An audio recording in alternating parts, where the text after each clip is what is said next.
Welcome my friends, मैं Ajay sir आपको अपने यूट्यूब चैनल में आपका बहुत बहुत स्वागत करता हूं। मेरे प्यारे दोस्तों, उम्मीद करता हूं आप सभी अच्छे ढंग से अपने घर में रह रहे होंगे और अपना पढ़ाई कार्यक्रम आगे जारी रखे होंगे।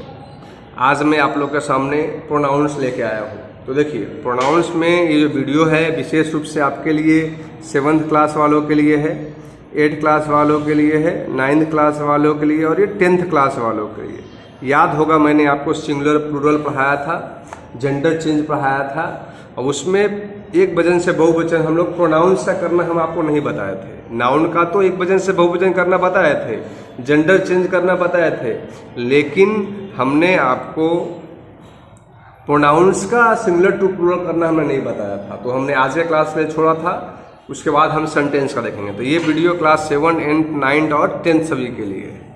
7, 8, 9, 10 सभी के लिए। हाँ, तो ऐसा नहीं कि आप सर क्लास 7 के लिए ये, 8 के लिए ये, 10th वालों के लिए कहाँ इसमें पढ़ना है सर। तो 10th वालों को इसमें प्रोनाउंस का सिंगुलर से प्लूरल करना पढ़ना है।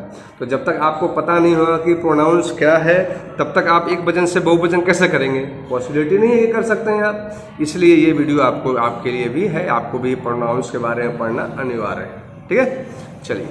प्रोनाउंस क्या होता है, इसको हम लोग बोलते हैं सर्वनाम। क्या बोलते हैं? सर्वनाम। आ रही बात समझ में? आपको क्लास 10th के अंदर आपको सर्वनाम क्या है ये नहीं पूछने वाला है। इसका यूज करके 7, 8, 9 के अंदर तो प्रोनाउंस क्या है पूछेगा, विशेषकर 7, 8 में। और 9th क्लास और 10th क्लास के अंदर प्रोनाउंस का चेंजिंग कहेगा आपको। आई का चेंज करिए, ही इज ए बॉय का चेंज कीजिए। तो जब तक आपका ये बेस प्रोनाउंस का आपको नहीं आएगा, प्रोनाउंस होता क्या है, तब तक आप इसके बारे में जान नहीं सकते। इसके बाद इसका बेसिक से पढ़ना आपको अनिवार्य है। ठीक है। ऑब्जेक्ट हु बहु प्रोनाउंस क्या है, व्हाट इज प्रोनाउंस, ऐसा 9th और 10th में नहीं पूछेगा, लेकिन 9th 10th में आपको पूछेगा कि इस सब्जेक्ट का ऑब्जेक्ट में बदलिए, सब्जेक्ट का वर्ब क्या होता है, सब्जेक्ट का प्लूरल क्या होता है, ये आपसे पूछ सकता है। इसलिए आपको पढ़ना ये जरूरी है। तो सर्वनाम क्या है? किसी व्यक्ति, वस्तु, स्थान या जानवरों के नाम को हम क्या बोलते हैं, गलत बोल दिया मैं, उसको हम नाउन बोलते हैं। वैसा शब्द जो संज्ञा के बदले में आता है उसे हम क्या बोलते हैं? सर्वनाम कहते हैं। वैसा शब्द जो संज्ञा के बदले में है उसे हम क्या बोलते हैं? सर्वनाम कहते हैं। जैसे में राम आम खाता है। अगर अच्छा डेफिनेशन कहा जाए तो a pronoun is a word which is used in place of a noun. वैसा शब्द जो संज्ञा के बदले में आता है उसे हम क्या बोलते हैं? सर्वनाम कहते हैं। जैसे में ही हो गया, सी हो गया, इट हो गया, आई हो गया, दे हो गया, बी हो गया, अस हो गया। जितना मैं पेंसिल से टिक मार रहा हूँ आपको उतना ही पढ़ना, बाकी इसमें बहुत सारा लिखा हुआ है, उसको पढ़ने की आपको ज़रूरत नहीं है। मैं जितना जितना पढ़ा रहा हूँ सिर्फ उतना ही पढ़ना। तो अगर प्रोनाउंस का डेफिनेशन कहे, क्लास 9th में 10th में डेफिनेशन नहीं आएगा, अरे बात आपको आना चाहिए। ये क्लास 7 और 8 में मुख्य रूप से डेफिनेशन पढ़ना है, लेकिन फिर भी आप याद कर लीजिए इसको। A pronoun is a word which used in place of a noun. जो संज्ञा के बदले में आता है उसे हम सर्वनाम कहते हैं। जैसे ही, सी, इट, ये हो गया आपका प्रोनाउंस। अब काइंड्स ऑफ प्रोनाउंस, सर्वनाम के भेद के कौन से होते हैं भाई? तो सबसे पहला है पर्सनल प्रोनाउंस। क्या है आपको? Personal pronoun. पर्सनल नाम से पर्सनल मतलब किसी व्यक्ति के विषय में बोलता है। A pronoun that stands for a person और things is called personal pronoun. किसी पर्सन के विषय में, किसी थिंग मतलब वस्तु के विषय में बता रहा है उसे। पर्सन मतलब व्यक्ति और थिंग्स मतलब वस्तु। ठीक है। तो पर्सन के विषय में और थिंग्स के विषय में बताता है उसे हम क्या बोलते हैं? पर्सनल प्रोनाउन कहते हैं। अभी पर्सनल प्रोनाउन के यूजेस कैसे कैसे हैं? तो पर्सनल प्रोनाउंस में फर्स्ट पर्सन, सेकंड पर्सन और थर्ड पर्सन आता है। क्या आता है? ये हो गया सिंगुलर, ये हो गया प्लूरल। पहले मैंने आपको सिंगुलर प्लूरल के बारे में पढ़ाया था, वो नाउन का सिंगुलर प्लूरल था। इसके पहले हमने नाउन पढ़ाया था, इसलिए नाउन का सिंगुलर प्लूरल पढ़ाया आपको। अभी हम प्रोनाउन है तो प्रोनाउन का सिंगुलर प्लूरल पढ़ेंगे। ठीक है। तो इसमें 3 प्रयोग होते हैं, फर्स्ट पर्सन, सेकंड पर्सन और थर्ड पर्सन। इसमें सिंगुलर और इसमें प्लूरल। ये आपको ये टेबल जो है इसको याद करना बहुत ही जरूरी है, विशेषकर सभी को क्लास वालों को। ठीक है। तो फर्स्ट पर्सन, सेकंड पर्सन और थर्ड पर्सन। तो फर्स्ट पर्सन सब्जेक्ट और ऑब्जेक्ट। सब्जेक्ट क्या होता है? वाक्य में जो कर्ता होता है उसको हम क्या बोलते हैं? सब्जेक्ट। तो जो सिंगुलर पर्सन है, सब्जेक्ट मतलब क्या होता है? कर्ता। ये क्या होता है? इसको क्या बोलते हैं हम? कर्ता बोलते हैं। ऑब्जेक्ट को क्या बोलते हैं? कर्म बोलते हैं। आ रही बात समझ में? कर्ता मतलब वाक्य में जो काम करने वाला है उसे हम क्या बोलते हैं? कर्ता बोलते हैं, सब्जेक्ट बोलते हैं। SUB मतलब subject, SUB JECT short form लिखा है ये। ऑब्जेक्ट मतलब कर्म, जो कर्ता का फल जिस पे पड़ता है उसे हम क्या बोलते हैं? कर्म बोलते हैं। जैसे मैं आम खाता हूँ, क्या खा रहा हूँ? तो आम खा रहा हूँ। आम क्या हो गया? ऑब्जेक्ट हो गया। तो वो नाउन के लिए था, यहाँ प्रोनाउन के लिए। तो फर्स्ट पर्सन सब्जेक्ट में आई होगा और इसी का ऑब्जेक्ट बनाना है तो उसके लिए क्या यूज करेंगे हम? आई का मी यूज करेंगे। ठीक है, तो अगर पर्सन के बारे में कहें तो ऑब्जेक्ट हो जाना चाहिए सिंगुलर। फर्स्ट पर्सन सिंगुलर में आई होता है, फर्स्ट पर्सन इसका प्लूरल में वी होता है। क्या होता है? वी होता है। सेकंड पर्सन सिंगुलर में यू होता है और इसका प्लूरल में भी क्या होता है? आपको यू होता है। थर्ड पर्सन सिंगुलर में क्या होता है? ही, सी, इट होता है।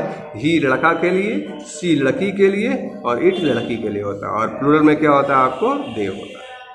ठीक है, अगर आप वाक्य सेंटेंस मिलेगा आपको, समझ गए ना? वाक्य मिलेगा आई एम ए बॉय, इसको चेंज करो प्लूरल में तो वी आर बॉयज हो जाएगा है। तो आई हो गया, आई का प्लूरल बी, यू का प्लूरल यू और ही, सी, इट का प्लूरल क्या होता है? आपको दे होता है।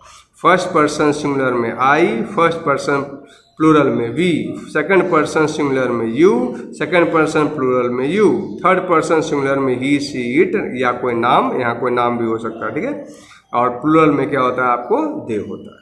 अब इसी का अगर ऑब्जेक्टिव केस में आ जाए, ऑब्जेक्ट के रूप में यूज करना आ जाए तो आई का ऑब्जेक्ट मी होता है। ये भी यूजेज है, इसलिए विशेष पढ़ा रहा हूँ मैं, क्योंकि जब आप सेंटेंस का सिंगुलर से प्लूरल करेंगे, एक्टिव से पैसिव बनाएंगे तो पैसिव में ऑब्जेक्ट फॉर्म के रूप में आएगा। इसलिए टेबल मोस्ट भी आई है आपके लिए, नहीं आएगा तो काम आपको चलने वाला नहीं है।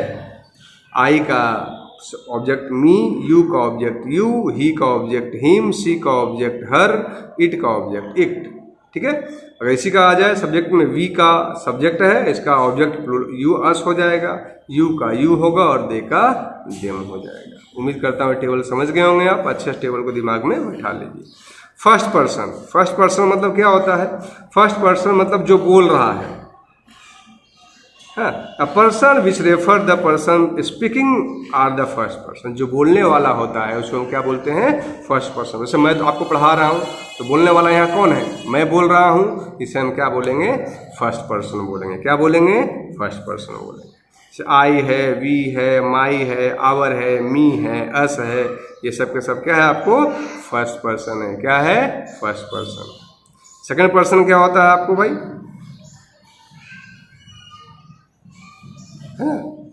जिससे हम बात कर रहे हैं। A person which refers to a person place spoken are the second person, जिससे बात किया जाए उसे क्या बोलते हैं? Second person. जैसे मैं पढ़ा रहा हूँ तो मैं फर्स्ट पर्सन हो गया, आपको पढ़ा रहा हूँ, बात आप ही से कर रहा हूँ ना मैं, तो ये क्या हो गया? आपको सेकंड पर्सन कहलाएगा। जिस व्यक्ति से बात किया जाता है उसको हम सेकंड पर्सन कहते हैं, जो बोलता है उसको हम कहते हैं फर्स्ट पर्सन। ठीक है, थर्ड पर्सन जिसके बारे में बात किया जाए, थर्ड पर्सन क्या कहलाता है? जिसके बारे में बात किया जाए वो कहलाता है आपको थर्ड पर्सन। जैसे मैं किताब के विषय में, सर्वनाम के विषय में बात करता हूँ, तुमसे बात कर रहा हूँ, तुम्हारे पिताजी का नाम क्या है? तो मैं हो गया फर्स्ट पर्सन, तुम हो गया सेकंड पर्सन, और तुम्हारे पिताजी के विषय में वार्तालाप कर रहा हूँ तो क्या हो गया? Third person. तुम्हारे पिताजी क्या हो गए? थर्ड पर्सन कहलाएंगे। जैसे मैं गाय पर निबंध पढ़ा रहा हूँ आपको, क्या पढ़ा रहा हूँ? गाय पर निबंध पढ़ा रहा हूँ, समझ रहे हैं ना? तो मैं हो गया फर्स्ट पर्सन, आपको पढ़ा रहा हूँ, आप हो गए सेकंड पर्सन, और गाय के बारे में पढ़ा रहा हूँ तो वो क्या हो गया? आपको थर्ड पर्सन कहलाएगा। आई बात समझ में? फर्स्ट पर्सन क्या होता है, सेकंड पर्सन क्या होता है, थर्ड पर्सन क्या होता है, आप अच्छे से समझ गए होंगे उम्मीद करता हूँ। ठीक है, ओके, चलिए उसके बाद क्या है आपको भाई? इसके बाद क्या है आपको? दूसरा होता है रिफ्लेक्सिव प्रोनाउन। क्या होता है आपको दूसरा? Reflexive pronoun. रिफ्लेक्सिव प्रोनाउन में क्या है आपको? Reflexive pronoun is the same as emphatic pronoun. Emphatic pronoun का जैसा ही होता है, लेकिन थोड़ा सा इसमें डिफरेंसेस क्या होते हैं आपको? जैसे में my self, himself, her self, जैसे में आई है, आई कंप्लीट दिस जॉब, मैंने इस काम को स्वयं समाप्त किया, ये क्या हो गया? माई सेल्फ क्या हो गया आपको? रिफ्लेक्सिव प्रोनाउन हो गया। क्या हो गया? रिफ्लेक्सिव प्रोनाउन हो गया। It shows that a subject is it self affected by the person receiver of an action. ये खुद ही काम करता है जी, जैसे मैं खुद काम कर रहा हूँ, आप खुद काम कर रहे हैं। ही इंजर्ड हिमसेल्फ, वो खुद ही अपने आप से क्या हो गया, इंजर्ड हो गया। तो ये हिमसेल्फ क्या हो गया, रिफ्लेक्सिव प्रोनाउन हो गया। ये माई सेल्फ क्या हो गया, रिफ्लेक्सिव प्रोनाउन हो गया। She is afraid of her self, वो क्या हो गया, आपने अपने आप से क्या है, वो अफ्रेड है। अरे बात समझ में, तो क्या कहलाएगा ये आपको रिफ्लेक्सिव प्रोनाउन कहलाएगा। फिर है आपको इम्फेटिक प्रोनाउन। इम्फेटिक प्रोनाउन में क्या आपको आता है जी, टू कॉन्वे इम्फेसिस और noun we are some personal pronouns with self selfs और इम्फेटिक प्रोनाउंस। ठीक है, the sentence will convey complete meaning through the drop. करा जी, I myself gave the copy, मैं कॉपी दे रहा हूँ। तो इसमें माई सेल्फ हो गया, हर सेल्फ हो गया, हिम सेल्फ हो गया। हरी भाषण में दे सेम्स हो गया। ये खुद ही रिस्पॉन्सिबल जितने भी होते हैं खुद ही अपने आप से रिस्पॉन्सिबल होते हैं। क्या कहलाते हैं आपको, इम्फेटिक्स प्रोनाउंस कहलाते हैं। फिर है डिमोस्ट्रेटिव प्रोनाउन। और क्या है इसमें जनरली आपको डिमोस्ट्रेटिव प्रोनाउन। क्या है आपको डिमोस्ट्रेटिव प्रोनाउन में क्या है, it is use two point toward singular और प्लूरल। ये क्या है आपको सिंगुलर और प्लूरल के लिए है। जैसे में नियर तो दिस और सच का यूज करते हैं, रिमोट प्लूरल में दीज सच दोज यूज करते हैं जनरली हम। तो क्या हो गया, डिमोस्ट्रेटिव प्रोनाउंस के रूप में हो गया। फिर आपको इंट्रोगेटिव प्रोनाउंस, प्रश्नवाचक इसको बोलते हैं जनरली, हम लोग इससे प्रश्न पूछते हैं। Interrogative pronouns is use to बिंग अ सेंटेंस, है ना। जैसे में हु, हुम, हुज, हु मने कौन, हुम मने कौन, हुज मने किसका, है ना। ये ऑब्जेक्ट के रूप में जो होता है। What is also use word पर, व्हाट हो गया, हु हो गया, विच। व्हाट मने होता है क्या, पता है आपको। हु मने होता है कौन, ठीक है। विच मने होता है कौन सा या किस।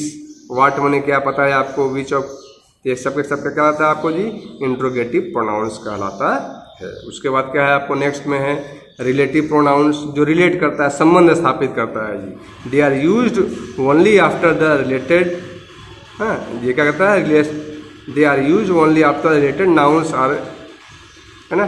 करा जी हु, हुम, ये भी रिलेशन को आपको अच्छी तरह से बताता है। जैसे में यह कलम किसका है, हुज पेन दिस, यह कलम किसका है आपको, तो इसके बारे में क्या बता है, रिलेशन बता रहा है वाक्यों के अंदर। ऐसे में दिस इज द बॉय, यह वह लड़का है, दिस इज द बॉय, यह लड़का, हुम यू आर क्वेल, जिससे तुमने क्या किया था, लड़ाई किया था। हुम जो क्या कर रहे हैं यहाँ पर, अब ये भी है हुम का यूज किए, लेकिन ये रिलेशन के रूप में यूज करें। इसमें वाक्य से तो सबके पहले है तो इंट्रोगेटिव हो गया, लेकिन वाक्य के बीच में है और इस सेंटेंस के बीच में, इस सेंटेंस के बीच में हुम जो होता है वो क्या कर रहा है, आपको रिलेशन पैदा कर रहा है। क्या कर रहा है आपको, हुम रिलेशन पैदा कर रहा है। दिस इज द बॉय, यह लड़का है, हुम क्वेरल विथ मी, जो मुझसे लड़ा है। तो हु क्या कर रहा है, इसके इन दोनों वाक्यों के बीच क्या कर रहा है, रिलेशन बता रहा है। आरी बात समझ में, ये क्या हो गया आपको, रिलेटिव प्रोनाउंस हो गया। क्या हो गया आपको, रिलेटिव प्रोनाउंस हो गया। ठीक, अब इसी में एक और आता है आपको नोमरिकल एंड क्वांटिटी प्रोनाउंस, है ना। इसमें विषय में क्या आता है, क्वांटिटी के बारे में आता है, लिटिल, कम। जैसे क्या आपको दिया हुआ है जी, these pronouns are used under indefinite pronouns. Indefinite pronoun होता है जी जिसके अंदर क्या करते हैं हम लोग, क्वांटिटी के बारे में बता रहे हैं, कोई नंबर के बारे में हम बता रहे होते हैं जी। ठीक है, जैसे में लिटिल बहुत कम मात्रा में, फ्यू, वंस, ये सब क्या है आपको क्वांटिटी है, मात्रा के विषय में बता रहा है। लिटिल मतलब थोड़ा, बहुत थोड़ा। फ्यू मने कुछ, तो लिटिल वाले में जिसको हम गिन नहीं सकते हैं, और फ्यू वाले में जिसको हम, आरी भाषण में लिटिल मतलब थोड़ा, फ्यू मतलब भी थोड़ा होता है जी। लेकिन लिटिल हम जो यूज़ करते हैं वो अनकंटेबल नाउन के लिए जिसको हम गिन नहीं सकते हैं, और फ्यू यूज़ करते हैं उसके लिए जिसको हम गिन सकते हैं, कंटेबल नाउन के लिए यूज़ करते हैं। ओके, उम्मीद करता हूँ इसको आप याद कर लेंगे।